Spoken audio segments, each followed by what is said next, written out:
Hello दोस्तों, हम लोग बौद्ध धर्म पूरी तरीके से कंप्लीट कर लिए हैं। अब हम लोग जैन धर्म पर हैं। ठीक, जैन धर्म में पार्ट 1 हम लोग कर लिए हैं।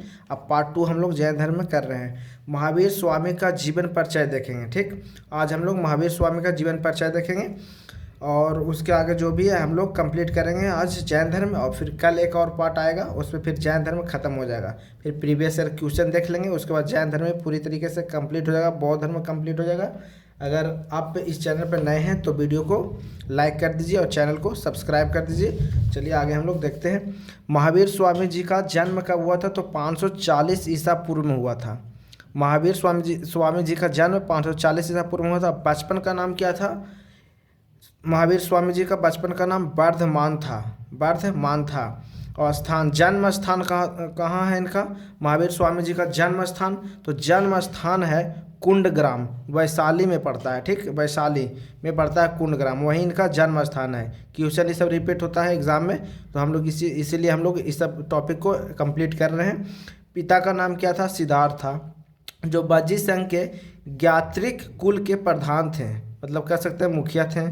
ज्ञात्रिक कुल के मुखिया थे, बज्जी संघ के ज्ञात्रिक कुल के प्रधान थे। माता का नाम क्या था? त्रिशला था माता का नाम। महावीर स्वामी का माता का नाम त्रिशला था, जो लिच्छवी शासक चेतक की बहन थी। ठीक ना, लिच्छवी शासक चेतक की बहन थी।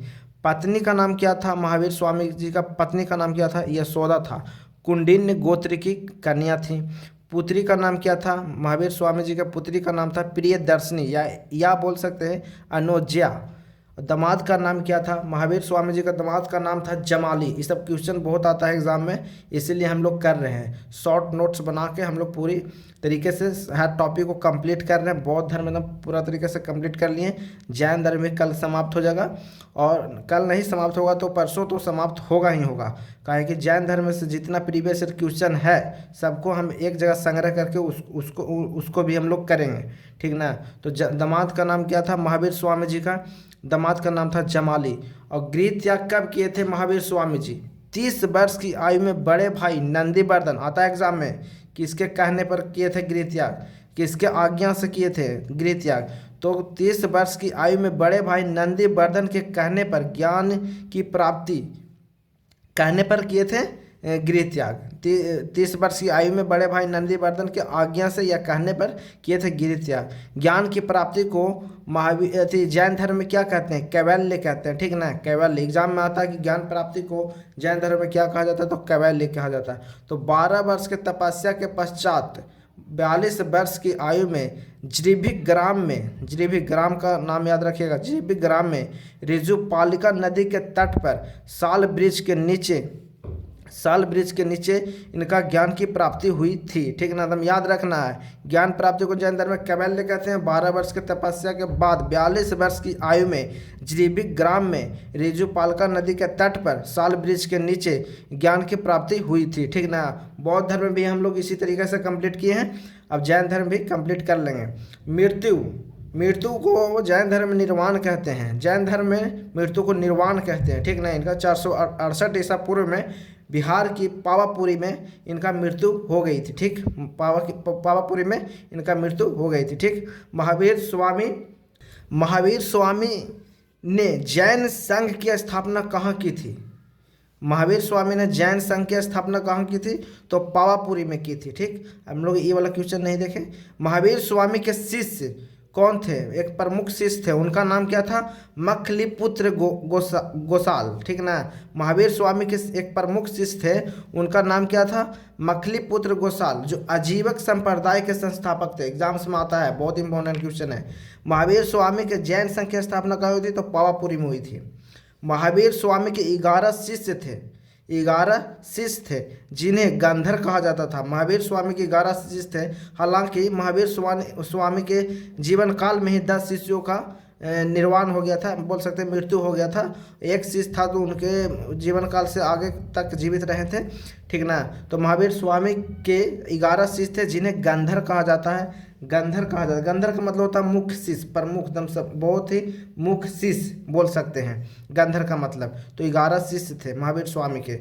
अपना पहला उपदेश अपना पहला उपदेश महावीर स्वामी जी कहाँ दिए थे? कहाँ दिए थे? तो विपुलगिरी स्थान पर दिए थे। विपुलगिरी स्थान पर दिए थे। विपुलगिरी स्थान पर विपुलगिरी स्थान पर दिए थे। अपना पहला उपदेश महावीर स्वामी ने कहाँ दिए थे? तो विपुलगिरी स्थान पर दिए थे।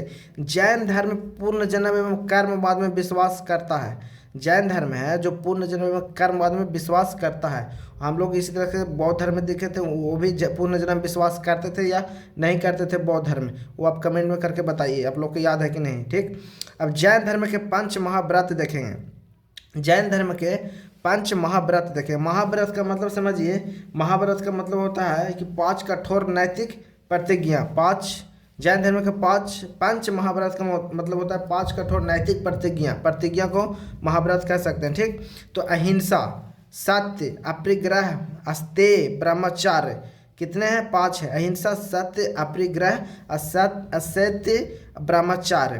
तो 4 थे ये, जो 4 हैं अहिंसा, सत्य, अपरिग्रह, असत्य, ये पार्श्वनाथ जी दिए थे। ठीक ना, और 5वां थे जो महावीर स्वामी जी ने दिए हैं। आगे हम लोग पढ़ेंगे।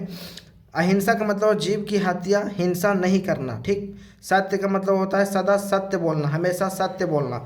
अपरिग्रह का मतलब संपत्ति इकट्ठा न करना, जरूरत से ज़्यादा संपत्ति इकट्ठा न करना। असत्य का मतलब होता है चोरी न करना। ब्रह्मचार्य का मतलब होता है इंद्रियों को बंद वश में करना। ठीक, और महावीर स्वामी जी ने 5वां व्रत ब्रह्मचार्य दिए थे। ब्रह्मचार्य कौन दिए थे?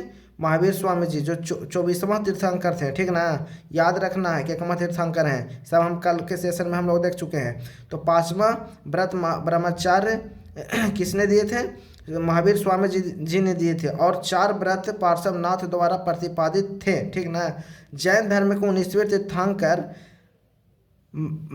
मल्लीनाथ की जन्मभूमि मिथिला में हुई थी। ठीक ना, मिथिला थी, मतलब कि बोल सकते हैं कि जैन धर्म को 19वें तीर्थंकर मल्लीनाथ की जन्मभूमि कहाँ थी? तो मिथिला थी। मिथिला में जन्म हुआ था तो मिथिला थी। जैन धर्म के 20वें तीर्थंकर सुब्रत नाथ का जन्म कहाँ हुआ था? तो राजगिरी में हुआ था। पूछता कि किस नंबर के तीर्थंकर थे, केवां तीर्थंकर थे, एग्जाम्स में आता है। जन्म भूमि आता है, कहाँ जन्म हुआ था। ठीक ना, जन्म स्थान आता है। जैन धर्म के 12वें तीर्थंकर बसु पूज्य का जन्म चंपा नगरी भागलपुर के निकट में हुआ था। और अगला है जैन तीर्थंकर ऋषभदेव एवं अरिष्टनेमि के नामों का उल्लेख ऋग्वेद में मिलता है। बहुत इंपॉर्टेंट क्वेश्चन है, बहुत इंपॉर्टेंट क्वेश्चन है। तो आज हम लोग महावीर स्वामी जी का जीवन परिचय देखे, जैन धर्म के 5 महाव्रत देखे हैं, और हम लोग कल जैन धर्म के त्रिरत्न देखेंगे।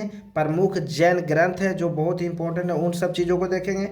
जैन संगीतियाँ देखेंगे, जैसे बौद्ध संगीतियाँ देखे थे, वैसे ही जैन संगीतियाँ देखे जो बहुत एग्जाम के पर्पज़ से बहुत इंपॉर्टेंट है। और आप लोग को कुछ अगर समस्या हो रही होगा कुछ समझने में, या कुछ आपको दिक्कत होगा, तो कमेंट बॉक्स में आप उस चीज़ को हमें सजेस्ट कर सकते हैं या बता सकते हैं, तो हम उस चीज़ को सुधारने का प्रयास करेंगे। और आप लोग को वीडियो अच्छा लग रहा होगा तो वीडियो को लाइक कर दीजिए, चैनल ज़रा सब्सक्राइब कर दीजिए, और दोस्तों के साथ ज़रा शेयर कर दीजिए, ताकि हमें भी प्रोत्साहन मिले, प्रोत्साहित हो हम इस चीज़ से। और कुछ अच्छा और अच्छे तरीक़े से कंटेंट तैयार करेंगे हमें एग्ज़ाम को देख के कि किस तरीके से एग्ज़ाम में क्वेश्चन आता है। ठीक ना, हम लोग तो पूरे अच्छे तरीक़े से शॉर्ट नोट्स के माध्यम से पूरे सभी टॉपिक को हम लोग कंप्लीट करेंगे। ठीक है, तो ठीक है, आज यहीं समाप्त करते हैं।